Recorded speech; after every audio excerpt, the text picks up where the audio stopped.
வணக்கம். இன்னைக்கு நம்ம ஐ நோக்கும் ஐ நோ இட்க்கும் என்ன டிஃபரன்ஸ்னு பார்க்க போறோம்.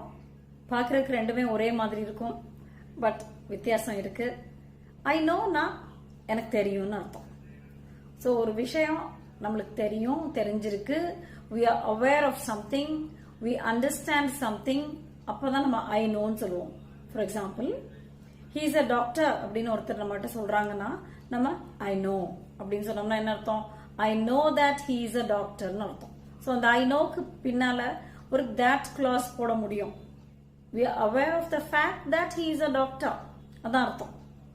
They can't do this work. I know அப்படின்னு சொன்னா என்ன அர்த்தம்? I know that they can't do this work. இந்த வேலையை அவங்களால செய்ய முடியாதுன்னு எனக்கு தெரியும்.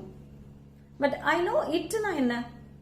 அந்த it refers to things. It replaces a noun.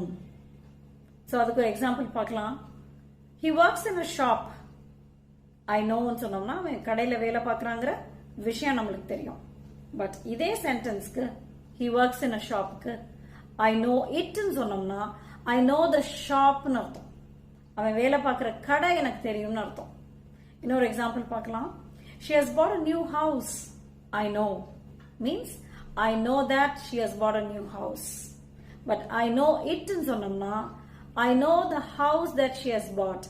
வாங்கி இருக்கிற வீடு எனக்கு தெரியும்னு அர்த்தம். ஓகே.